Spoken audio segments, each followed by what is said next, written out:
Hello everybody, welcome back to Super Tech Services. This is Brian and we have another cool video for you. Now, are you getting a message like this where you're blocked and cannot access the splash page or the web interface on your printer? Well, rest assured, I have a fix for you.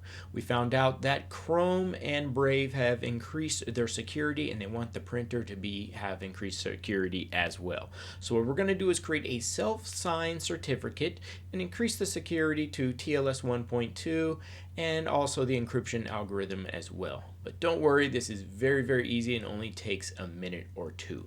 So get your popcorn ready because we're going to go ahead and create this certificate so that you're not blocked no more by Chrome.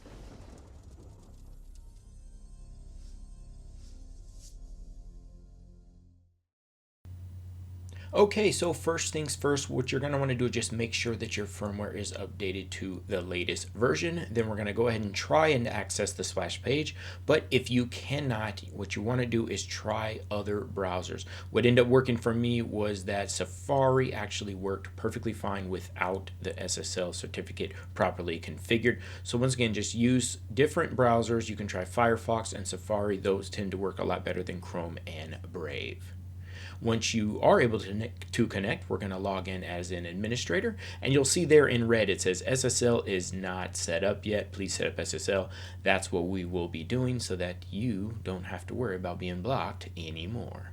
So we're going to log in as administrator and select OK. After that's done, we're going to go over to where it says security there on the left. Just go ahead and select that. Then you're going to select device certificate setting and then click new registration, and you're going to click on create and install a self-signed certificate right there at the top. Then go ahead and hit OK.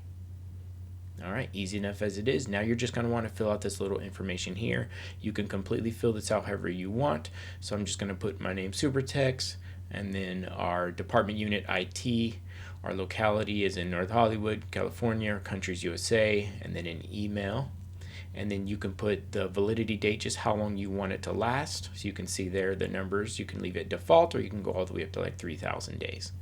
Okay, once that's done, the most important setting is the encryption type at the bottom. You're going to want to select RSA 2048 SHA-256. Select that one because that's the one that Chrome supports, and that will allow us to bypass that blocking prompt. Once that's done, the certificate is being created. It will take a couple minutes after, so just give it a little bit of time and then click OK. We have one more thing we're going to do. Just click on SSL settings and you're going to see a little area here. Now you're going to want to make sure TLS 1.2 is selected. It's the only one you want selected. Then under mode type, you can select any one here, either admin mode or admin and user. And then encryption strength, this one's important. Make sure you select AES 256 only. After that, go ahead and hit OK. Alright, now turn the printer off and on and reload Chrome, and here we go. We'll be prompted to allow ourselves to proceed like we used to do in the past. Okay, once you're all done, you should be able to log in perfectly fine. Try logging into admin mode as well. You will still get the prompt that it's not completely secure, but that's because this is a self-signed certificate, and there are some other ways of bypassing that as well, but that would be for another video. Thank you guys so much for watching. That was how to create a self-signed certificate for Konica Minolta Bizhub printer to bypass those Chrome blocking prompts and allow yourself to at least access the splash page. Thank you so much for watching, and we'll see you on the next video. Bye-bye.